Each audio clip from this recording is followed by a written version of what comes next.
డోన్ పట్టణంలోని ఆర్ఎండ్బి guest house నందు నియోజకవర్గ అధికారులతో ఎమ్మెల్యే కోట్ల జయసూర్యప్రకాష్ రెడ్డి సమావేశం నిర్వహించారు.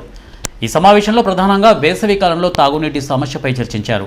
నీటి కొరతకు సంబంధించి ఫిర్యాదులు వస్తే సహించేది లేదని స్పష్టంగా చెప్పారు. ఇక forest, revenue, highway authorities, mega engineering అధికారులతో కలిసి పైప్లైన్ పనులను వేగంగా పూర్తి చేసి మార్చి మొదటి వారంలో నీటిని విడుదల చేయాలని ఆదేశించారు. పనుల్లో జాప్యం జరిగితే అంగీకరించబోమని, ఎవరూ దానికి కారణాలు చెప్పరాదని హెచ్చరించారు. పనులపై ఏవైనా సమస్యలుంటే తక్షణమే తన దృష్టికి తీసుకురావాలని సూచించారు.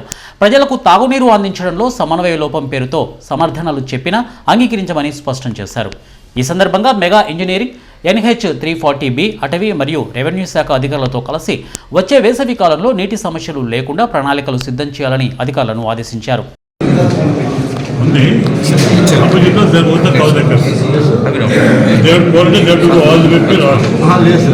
ఇప్పుడు మాకు ఎక్కడైతే ఇష్యూ వచ్చిందో అక్కడ వాళ్ళకి 300 మీటర్లనే వాళ్ళకి యూటర్న్ చేసుకోవడం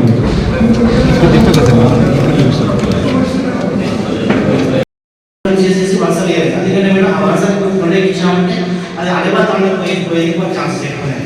ఆ రెండింటికి ఆల్రెడీ జస్ట్ మ్యాటర్ మా కోఆర్డినేట్స్ తీసుకోవడం కూడా ఆల్మోస్ట్ 30 మీటర్స్ తీసుకున్నాం మేము. బట్ ఏమంటే మీరు రోడ్స్ వచ్చేసి స్మూత్ కాదు కానీ లేదంటే వైడింగ్ ఆల్రెడీ వెళ్ళిపోతున్న చోట ప్లేసెస్ మాత్రమే కొంచెం అబ్స్ట్రక్షన్ వస్తుంది. రిమైనింగ్ కోఆర్డినేట్ మాత్రం సేమ్ ఉంటుంది.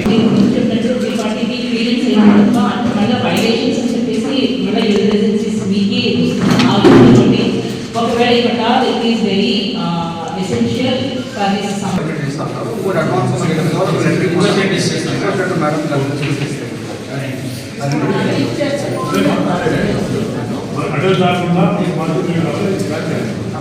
కోఆర్డినేట్ చేసుకుంటున్నాం.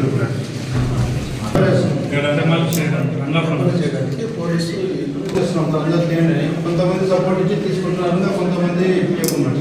కానీ ఆటో కానీ రిక్వెస్ట్ చేస్తాం సార్, పోలీస్ పర్మిషన్ అందరినీ చేయించడానికి